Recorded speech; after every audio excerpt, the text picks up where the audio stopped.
Hey babies, hey babies, hey babies, hey babies, hey babies. Hi everyone. Hi everyone. Hi everyone. Rough start this weekend for the Capitals. Rough game for the Commanders, Callow.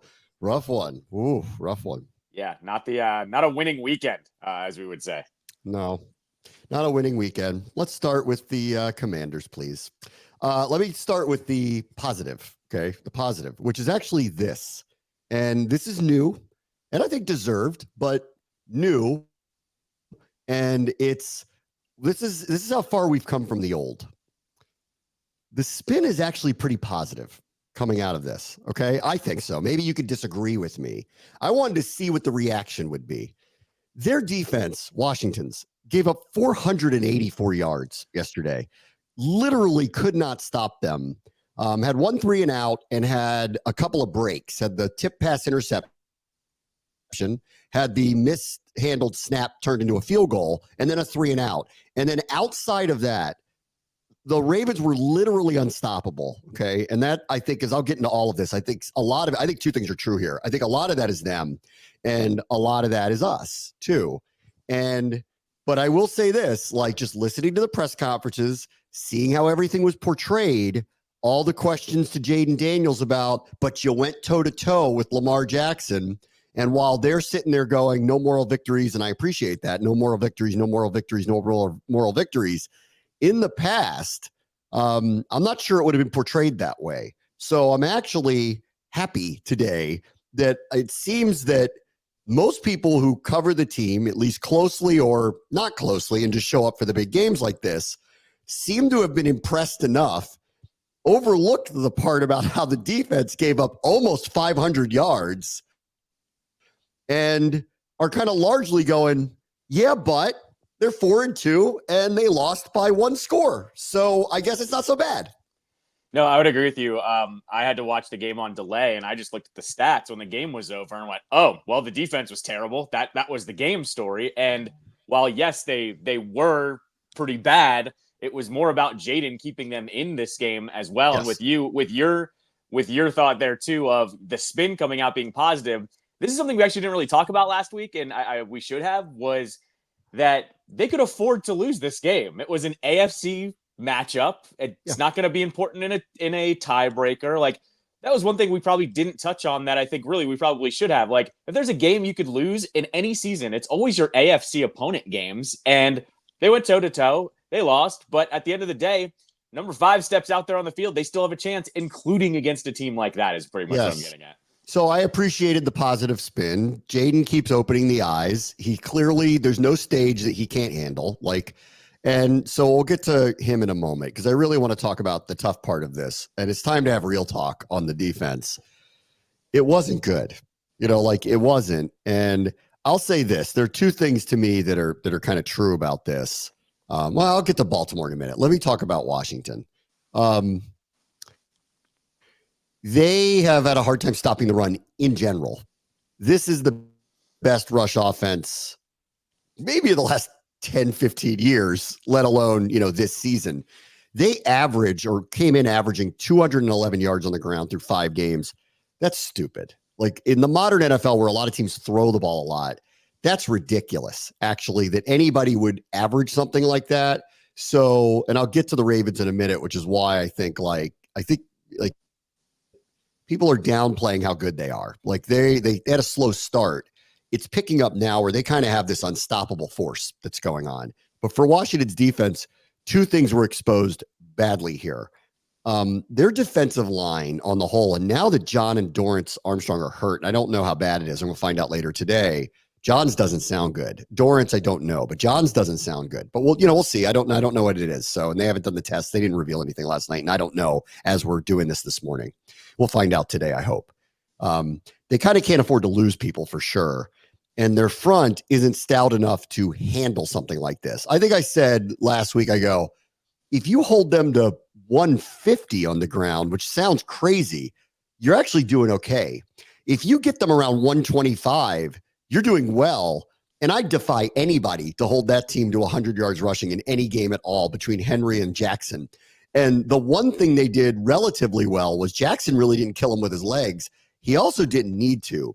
And Henry, who didn't have a ton of rush yards in the first half, but just kind of, it got too easy in the second half. This team got worn down pretty hard. I think the physical play was on the side of the Ravens this week. I think some of the magic of what happened the first 5 weeks with Washington was not just that Jaden is so far ahead of the curve, but if you look across the board, they were winning the line of scrimmage, specifically on offense. And on the last couple of weeks, winning it on defense too, and it paid off. The game was taken to them.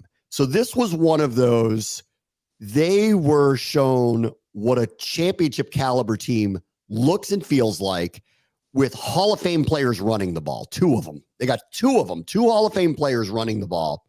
And Washington's defense wasn't capable of matching that. And so I think, like, let's just be real about it. Like, they're frankly not good enough to play with a team that can do things like the Ravens can do. And granted, that's the number one offense and the number one rush offense for a reason. Nobody can really right now, but the weakness that they have, especially in run defense, over the course of a 60-minute game, was shown badly yesterday, especially in the second half. No, the Ravens offense playing their own version of complementary football, essentially, right? Like, this defense sold out to stop the run, and then Lamar passed it all over them. And then in the second half, when they tried to adjust to that, Henry went wild. I think Henry was only held to, like, when I was watching it, like 30 or 40 yards in the first half. It was a very low total.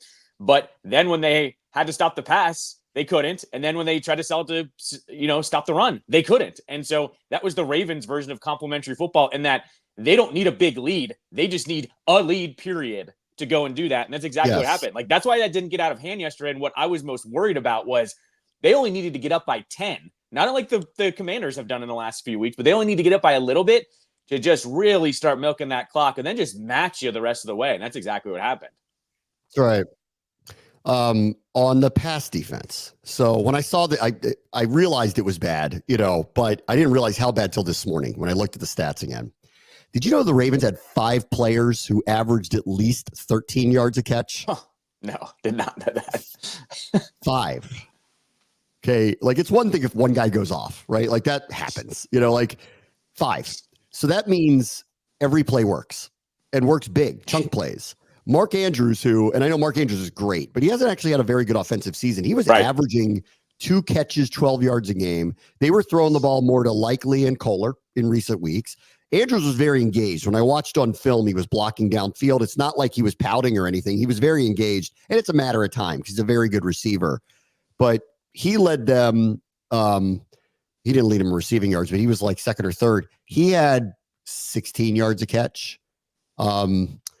Bateman had chunk yards down the field. The one catch to Aguilar was 25 yards down the field. 5 different players, double digit, 13 yards per catch. And I think 3 of them had 17 yards and 2 were over 20. So they had no answer for anybody, like literally anybody. And then I think I talked about this on Friday, and it really occurred to me yesterday. I was talking about it in the pregame a lot. Zay Flowers was going to be a problem for them because I think corner is our weakest position. I know that's not a secret, right? Like, Emmanuel Forbes wasn't even active yesterday. Like, corner is the weakest position this team has.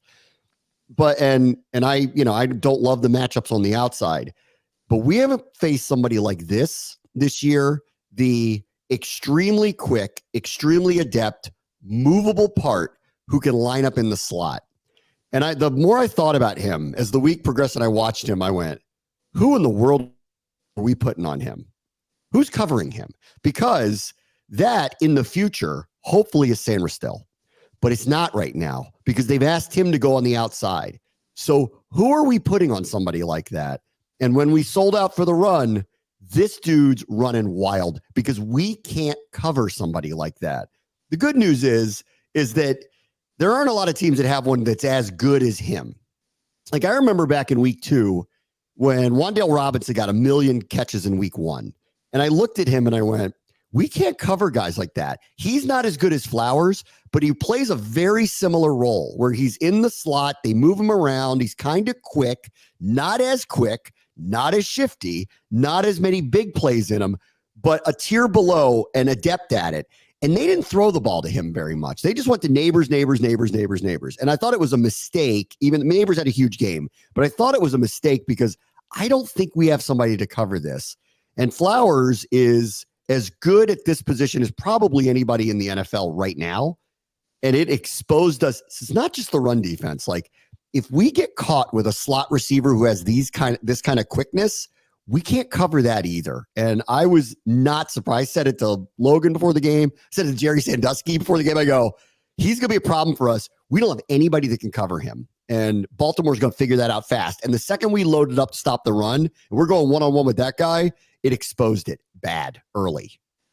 This mismatch was a stark reminder of just how much Adam Peters has to do with the roster. Like, this was indicative of what they've gone, like what they've gone through. They need two corners. Right. But Sanders still should be playing in that position. He's just not playing in it right now. No, exactly. But what I think it was a perfect kind of juxtaposition of the two franchises. You have Washington, who didn't even have Emmanuel Forbes active yesterday, which meant, I think it was Galdi that tweeted this earlier today. He said the last 6 first-round picks were inactive on Sunday or traded or released. And then you have their first-round pick from last year with Flowers going off. It was just a pretty much a reminder for me of there's still work to do on this roster. The weakest position is cornerback right now. Yep. And by the way, like, we're getting the kind of over criticism of Benjamin St. Juste yesterday too. 100%. I know he didn't play well, but we need to keep saying this. He should be the second or third corner. Like, he shouldn't be covering who he's covering. So, like, everyone needs to calm down on that. He just is who he is. It's too much. The guy is playing hard. Okay. He's not a number one corner. He's being asked to be in this offense. They had to kind of put him on an island yesterday because of the situation with their run game. That's they're the number one offense for a reason. I mean, like, that's a very, very difficult ask. And I'm with you on that. Like, he got jobbed on 2 calls yesterday, 2 of them bad. Like, the one where Bateman fell down and he got a PI for it was ridiculous. And the one early that was a 3rd down play that gave him a 1st and goal on the first Henry touchdown run, that shouldn't have been a PI either, and they called it. That would have been a field goal. This game could have been very different if either one of those things didn't happen. He's going to give up plays. He is not Sauce Gardner. Like, everybody needs I'm with you on that. Like, every week I'm seeing them hit him over the head, and I'm like, I don't know, man. I don't actually see him playing that poorly. And you know what? Like, you go cover Mike Evans, okay? Like, give me a break. Like, he's the one having to cover the best receiver on the team. In this case, he didn't have to cover Flowers, but that's when I went, that's where Sanders still supposed to be. In the future, he will be. He's going to be addressed. And he's not playing it now because they need him on the outside. And the Flowers, I went, oh, they're going to kill him. And then once they got the lead and then everybody backed off, Baltimore wisely started running the ball. And that is really the bread and butter. And I'll just say this, after seeing them in person, and, watching them on film and then seeing this and thinking about where they're going. I also want to give Todd Monken a lot of credit. I felt this way by the end of last week, too. Like, a lot of the magic for Washington has been the play across the board, the buy-in, the chemistry. Jaden's been great, but Cliff Kingsbury's been extremely creative. He was, again, yesterday. Very creative. Monken is, too. Go watch them early in the downs. They're not just handing it off to Henry and trying to get a few yards and then go from there. They're very creative in how they get into all of their sets of downs. So I want to give them a lot of credit. And right now, this is the best thing going in the NFL, the most unstoppable thing in the NFL. It's Henry and Lamar. Like, if those guys stay healthy, their run game is going to be the best thing that's going in the NFL. A couple of years ago, it was the Eagles run game. Eagles, like the tush-push thing on 3rd and short was an unstoppable thing. These guys are unstoppable. I defy you to hold them to 100 yards if you're a team defense. Defy you to do it. I don't think anybody will, short of weird turnovers that get way down and feel like they got to throw the ball a lot. Like, you will not be able to do it.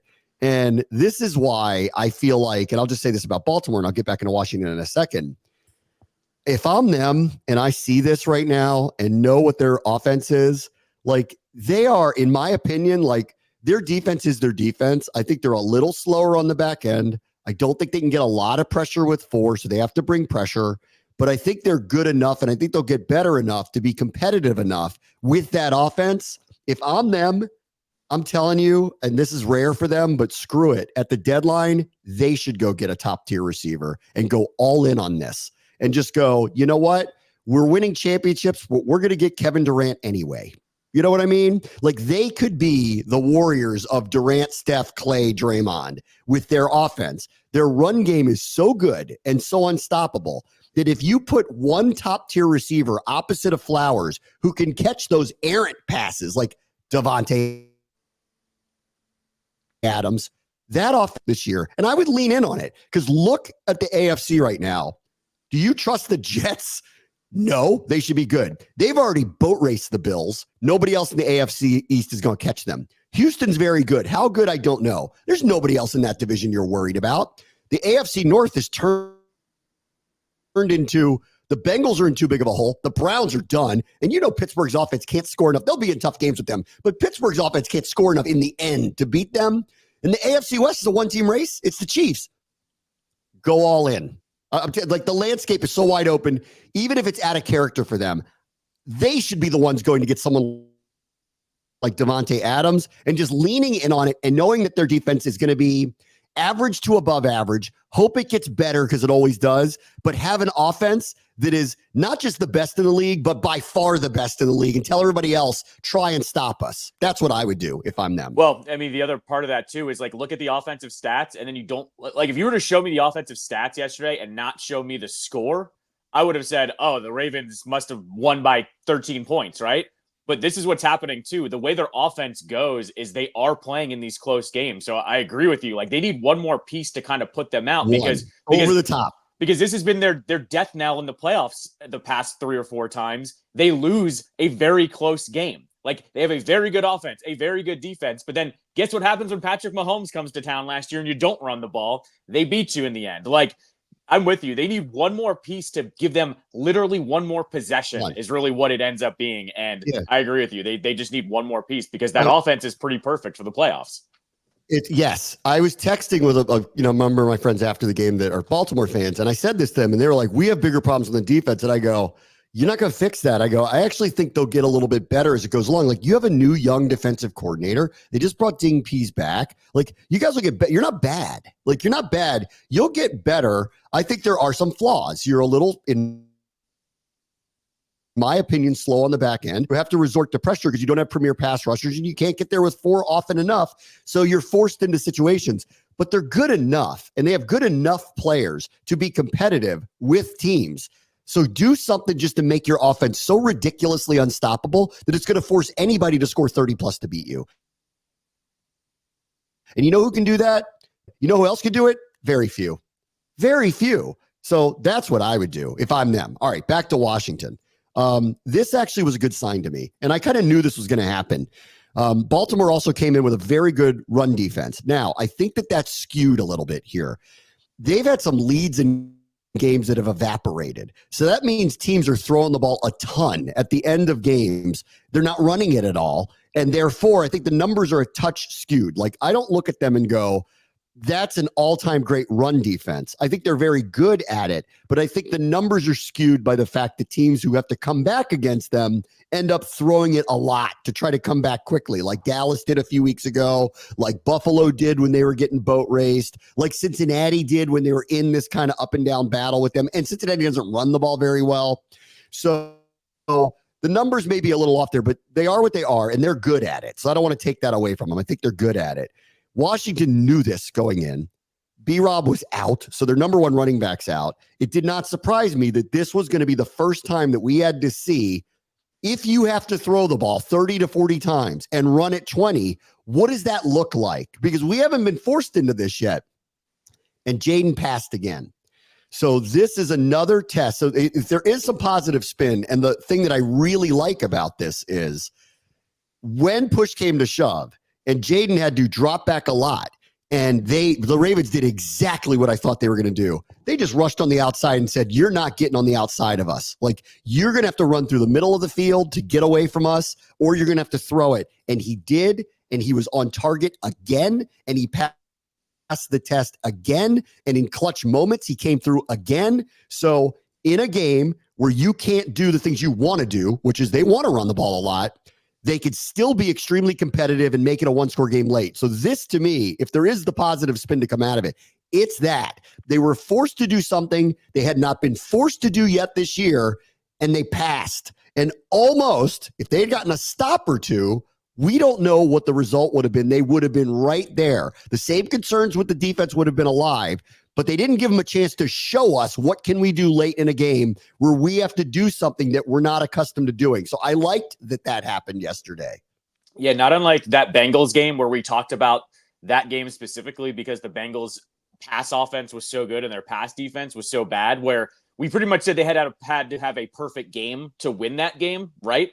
This game, they had a less than perfect game with the run game, having Jaden having to pass it. And they went tit for tat the whole entire time, essentially. Like, it never got out of hand. I think it's super encouraging to go against a team like that, where you had to be one-dimensional. And not to mention, they didn't have their best running back to even try to counteract that either, right? Like, with B-Rob being out. Up in a second, but go ahead. Yeah. But without that, too, though, like, we can talk all we want about Eckler and McNichols. They played really well, but you and I had this discussion last game where he was hurt or, was questionable going into it, where I said, I'm worried about him not playing because their identity changes. They can run the ball, but it's not their identity when he's back there. And so knowing that going in and him still knowing and Baltimore knowing that he was going to have to pass it way more and him playing the way that he did, I thought it was fantastic. Like, that's I think that is the positive out of this game. Yes. Especially in the second half when we knew that's what they were going to have to do.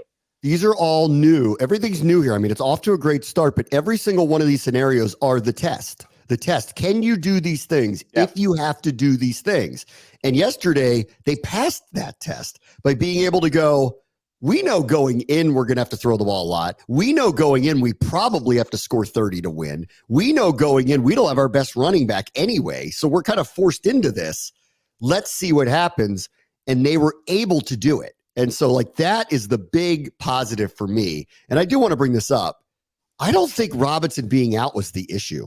Like, I honestly don't actually think they would have run the ball that much more if he was actually out there, because while I think missing him is a big deal and maybe gets them to lean more into the pass because he's not available to them, so his absence may have pushed this game plan even a little bit more forward, I don't actually think the pass run numbers would have been all that different. Maybe a few more carries because Robinson would have gotten them as opposed to in the past.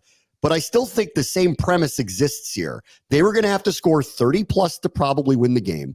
Baltimore's defense had proven that you're not going to be able to grind it out. This isn't like that Philadelphia game a couple of years ago where Washington went in and went, we're going to shorten the game because we know we can run the ball on them.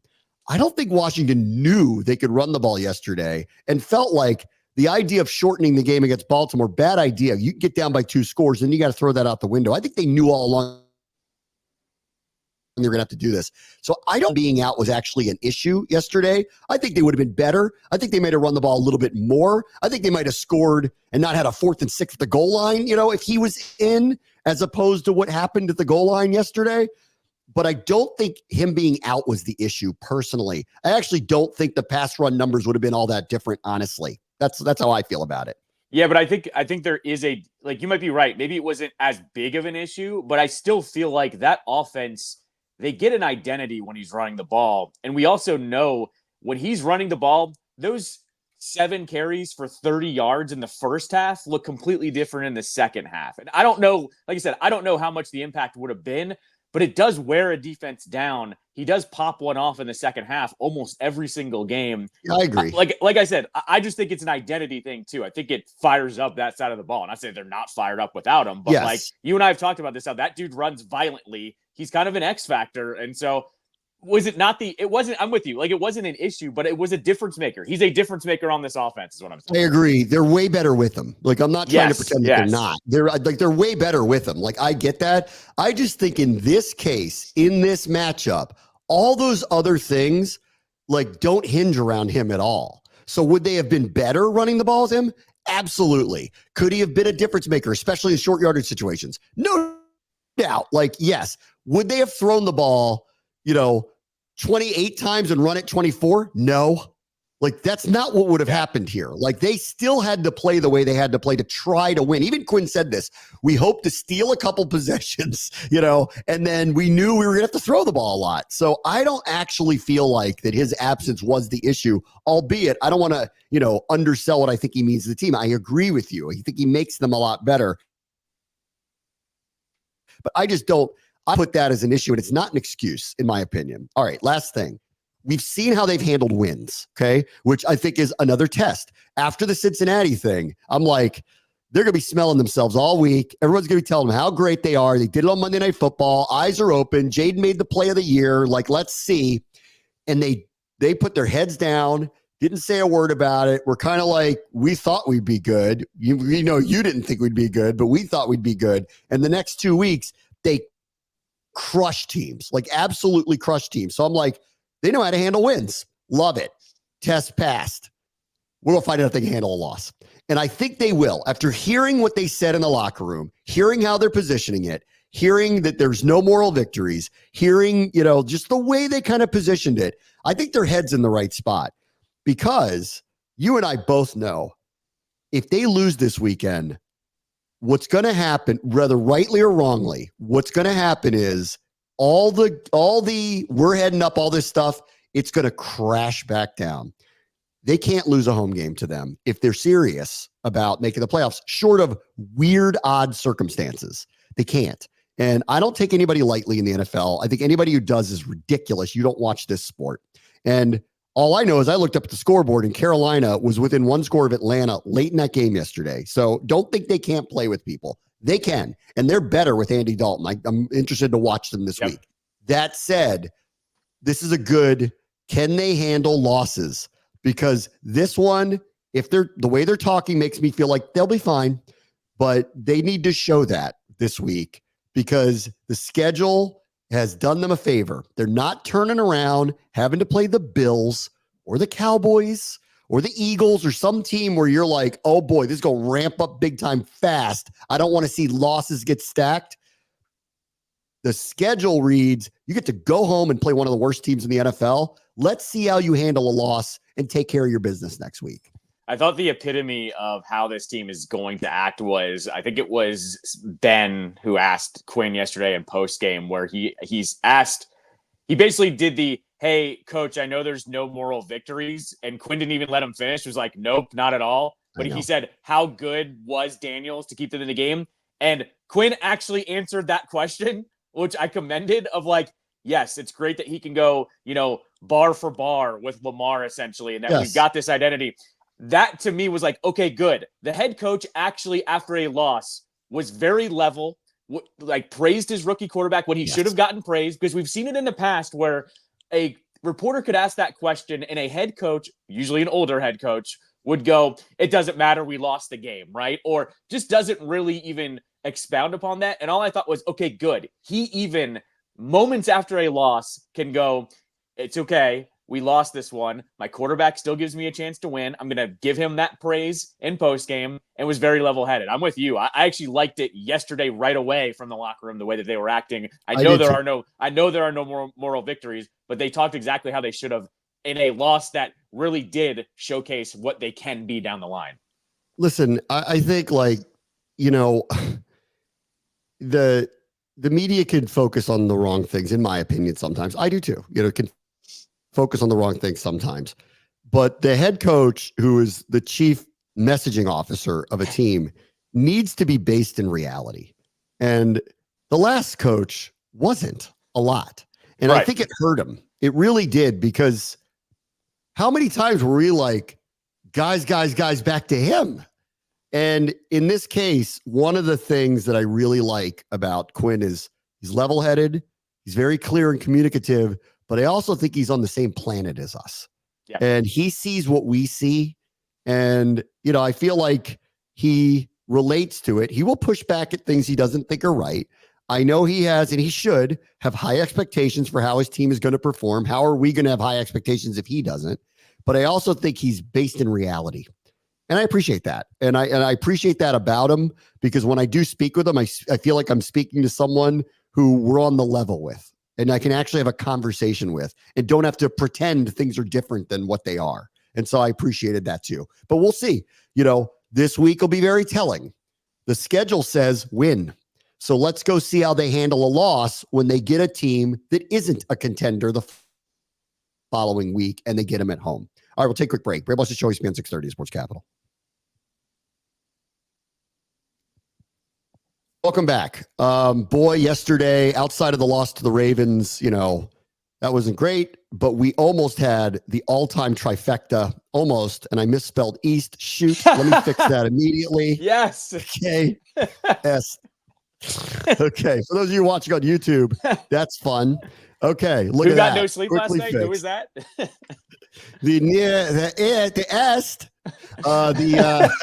We had a near trifecta. So the Giants lose, not a surprise. Bengals season was on the line. Close game though. The Bengals aren't very good. Like No. I think we should all come around to. They have a few great players, but they're not very good. Obviously. Anyway, they won. Considering Neighbors and Singletary weren't playing, the fact that that game was close was ridiculous. But anyway, so they win. I'll get to the Cowboys in a second. I actually want to start with the Eagles. I kept watching that scoreboard and I'm like, 10-10 third quarter, huh? With the Browns, because we just saw them and I'm like, that offense can't do anything. They're terrible. And I'm like, boy, this is going to be a gift if I look up and see the Cleveland won. And then they didn't. And I'm like, all right, so they escaped one. And then I see the clips of Sirianni yelling at his own fans to stop booing them. And I go, oh, that's as good as a loss. It is. It's as good as a loss, really, because they've unraveled. They can't even handle winning in front of their home crowd anymore. They've fallen into the trap of, if you don't do it with the style points that those people want you to have, then you're worthless to them and they're going to boo you. And you listened to them. It's amazing. I very rarely would say rewind the tape. I think I said to you on Friday, the best case scenario without the Browns winning was a close game because they're playing at home and those fans are going to lose it. And when I saw the highlight, I was like, yes, right. This is perfect. And then when I saw, because like I said, I was catching up all day yesterday. And then when I saw the Sirianni reaction, I was like, oh, it's done. Like he's finished. Done. This is the moment. This is the one that we're going to pinpoint where he gets fired, because you cannot ever acknowledge the fans there. They're always going to do what they want to do. You just can't acknowledge it. And you have to do the old... Plus you won. What are you yelling at them about? Right. But that's what I'm getting at. Like with this fan base, you have to do the old, we love the passion, right? Every coach in Philadelphia, all sports, has said that essentially. But when I saw him losing it after a win, I was like, oh, it's done. He's finished. Amazing. This is it. And I'm with you. I was looking at that score yesterday too, going, oh, this is perfect, because it's going to feel like a loss today. All of the Philly stations today are taking calls, and I bet you it feels like a loss. I love it so much. I love it so much. I would bet they're calling for his firing anyway. Yes. I don't know, because I haven't listened, up there, but I bet they are, because that's ridiculous. And then I saw some clips from his press conference. I guess he's done this a lot where he has his kids with him, but this was the wrong one to do that, because they're going to ask you, what are you yelling at the fans about? He has to defend himself. He has to defend the team's play. And then he started cursing, and he's got a little kid sitting on his lap. And I'm like, what is wrong with you, man? Well, what's wrong with you? So it's done. This is Joe Biden at the debate. It's over, man. It's over. It's just a matter of time. That's all it is. It's a matter of time. What I'll say is this, though. Him cussing with his kid right there might appeal to Philadelphia. So, I mean, you might want to back that one up. That might be appealing to that fan base. I'm just saying. Maybe. Does this kid have a Go Birds tattoo at his lower lip? Because and then, of course, on Jerry's birthday,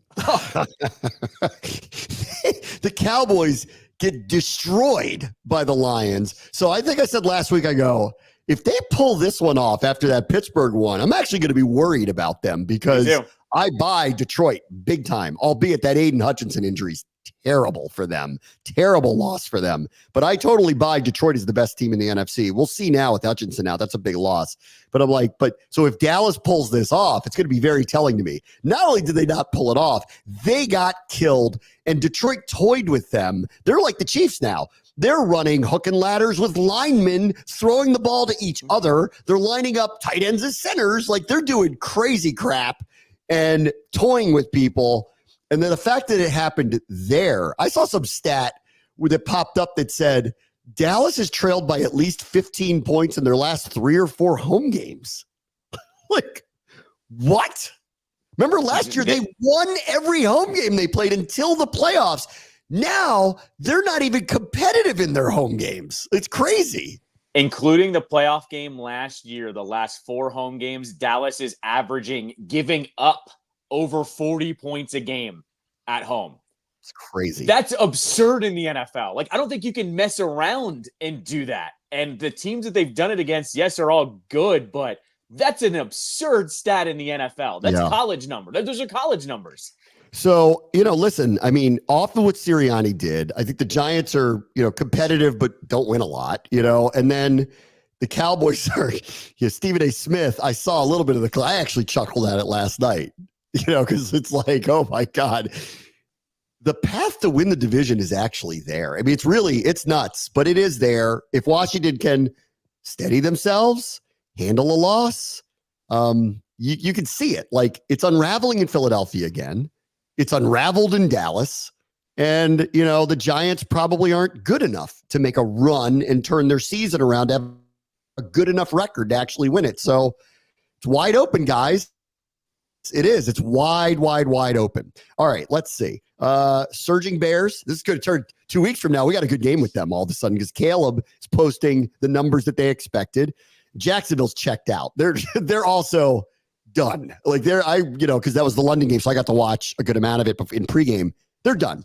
Like, and I think they even said something like there was a lot of quit out there. Like they're done. So I don't know why, but old Douglas P will be probably out by the end of the year. And I will say this for the Bears, with those weapons, if it clicks for Caleb and a very good defense, they're dangerous. So it's in a couple of weeks, we're 2 weeks away, but that suddenly has turned into what's going to be a great game in Landover. It looks like Caleb has finally turned the corner of like, okay, he can play quarterback. I want to kick this over to the Jags for a second. Doug Peterson, not a good head coach. Like, I think we just need to lay that out there. Like, he won a Super Bowl in Philly, but it was that roster and them gelling at the right time. The fact, like, looking back, you and I do this quite often where we can kind of look back at something and go, oh, this was the problem. Doug Peterson, remember he was fired within 2 years after winning the Super Bowl, and we were like, whoa, that's extreme by Roseman. And then now all of a sudden I'm kind of like, maybe this guy isn't really that good of a head coach. He just had the pulse of a team for literally 1 season and they won a Super Bowl. I'm so unimpressed by him in that run in Jacksonville because their roster's not that terrible the way that they're playing. Maybe they should trade Sirianni to Jacksonville for Dougie P and bring him back because I think Sirianni would be the perfect coach for Jacksonville. You're kind of right. He does look a little Florida man. He looks a little like he is Italian that it looks like he could be from South Jersey, but he does look like he could live in Jacksonville too. You are right on that. And people, stop telling me I look like him. I don't. Look, I don't look like him. It's a fact, right?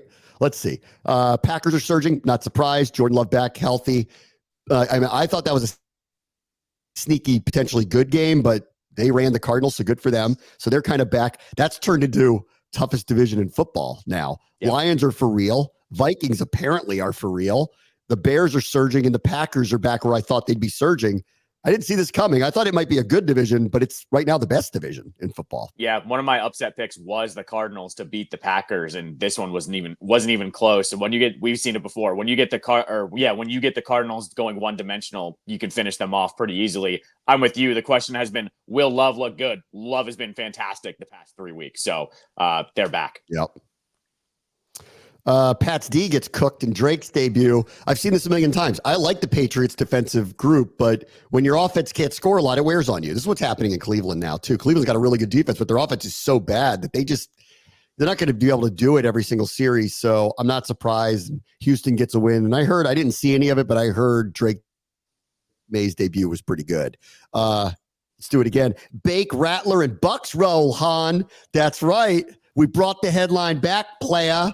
51 from the Buccaneers. 51. Wow.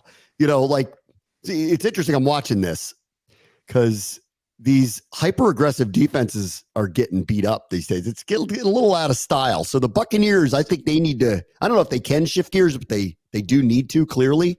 But I said this from the get-go. I really like them. And offensively, they're very, very effective. Like Baker Mayfield fits what they do perfectly. This is another one, though, that this is why you just can't have faith in the Saints. Like, it's always something wrong with them, whether it's the offense underperforming or the defense giving up 51 points. Like, come on. Like, this is always my thing with the Saints. You can never trust them because when they're bad, they're downright terrible. So this also goes to New Orleans, just not being trustworthy. Let's see. Chargers beat Denver, don't care. Indy beat Tennessee, don't care. Pitt beat Vegas, don't care. And let's see. Kirk steadied the Falcons. This is a good, Can I rewind you just for a sec, though? Yeah. Colts beat the Titans. Once again, keep picking against the Titans when Will Levis is going. That's all. That's my take. Every week. He had one where he ran the ball out of bounds and he took out the ACL of a ball boy. That was a pretty good one, too. I don't know if you've seen that one. There's a clip every week. It's what's the Will Levis clip of the week? He's got one every single week. I just want to say this. As much as he's starting, throw all of your bets against the Titans. That's all I've been doing for the past 4 weeks. Do it. And Kirk steadied the Falcons yesterday. They should have won against Carolina. They did. It was a close, tight game. Kirk didn't have the crazy numbers he had a week ago, but this is why having a old salt veteran quarterback in situations like this, he typically comes through, and he did. All right, we'll take a quick break. Brave West Show, ESPN 630, the Sports Capital. All right, welcome back. Let me get off football for a minute.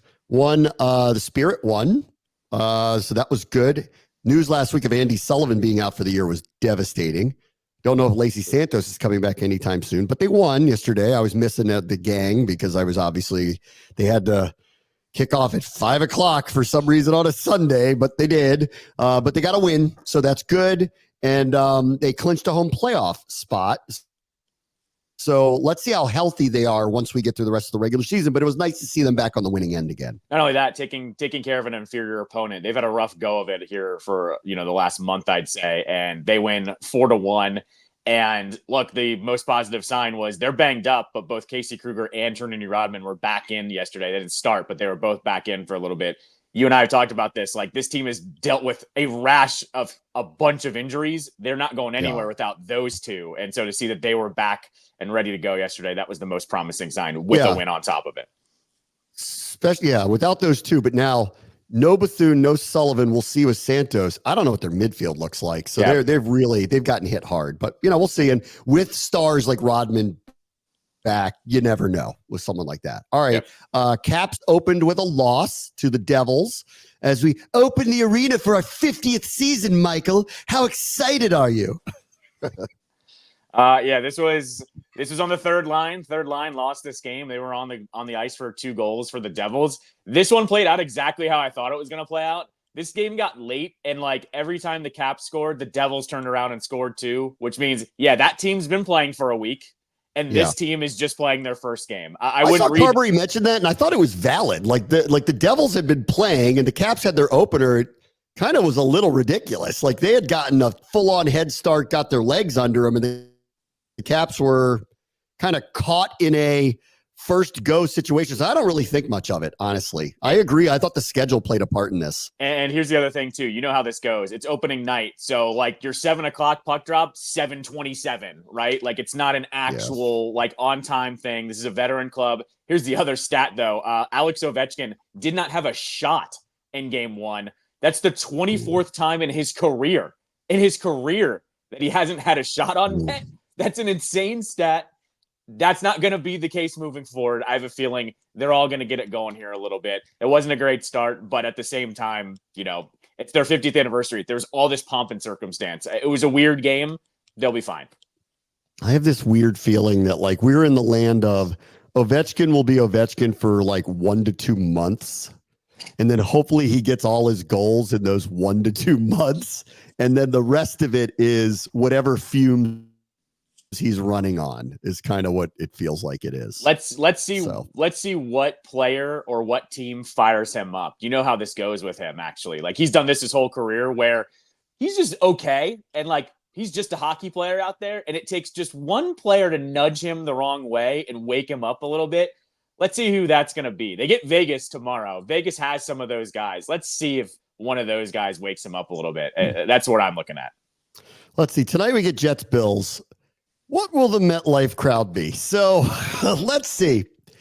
The more I think about the firing of Saleh this week, the more I think it's hilarious because they have a home Monday night game against a team that could beat them either way, right? They're playing the Bills. Yes. And they fire their coach. So I'm like, wow, they did this week. They're going to do it in front of their home crowd. They could lose either way. I guess if they win, then they're somewhat validated in doing it. But if they lose, and it wouldn't be a surprise if they lose to the Bills, well, what's that crowd going to be tonight? Woody? So let's see if they show Woody up in the box tonight after making the so-called I did this on my own decision, and my friend Aaron had no say in it whatsoever. And I actually want to see, because Joe and Troy don't shy away from this stuff. What do they say about it on the air? I wonder what Joe snarkily says about Aaron Rodgers tonight and the firing of a coach when they're just, what were they, 3-2, 2-3, whatever it is, with the division still very much in play, heading into a Monday night home game against the one team you have to beat to win the division? Okay, guys, you do you. They're 2-3. The Bills are 3-2. If they win, they're on top of the division. That's where I thought the firing was so weird, because you kind of just should roll the dice against this team. Can I tell you real quick before we go, my favorite Twitter conspiracy 100%. theory that's absolutely unhinged. It's my favorite one, though. And it was, how do we know that Aaron Rodgers wanted to go to the Jets knowing Johnson & Johnson was behind the COVID vaccine, and he went there to sabotage the Jets to get back at Johnson & Johnson because of Woody Johnson owning the Jets? Let me ask this question. How would you sabotage something that's self-sabotaged for generations? Just make sure. He's just making sure. That's it. They haven't won anything. That would be, I'd get it if this was the Patriots. Okay. But the Jets haven't won anything. So, but he's bringing his friends in. Sabotaging what exactly? He's bringing his friends in. He's got the owner and the GM doing what he wants. I'm just saying, it was a Twitter conspiracy theory that I thought was no. He's not a good GM. He's like LeBron. He's not a good GM. Right. He's not good at that part. Yeah. Well, we'll see. Give me the Bills tonight. I'll take the Bills tonight. Exactly. You're going to see some hands on hips early in this one from the old Jets. Give me the Bills tonight. Looking up at the box at Woody. All right, everybody. Talk to you tomorrow. Bram, what's the show? ESPN 630 this morning.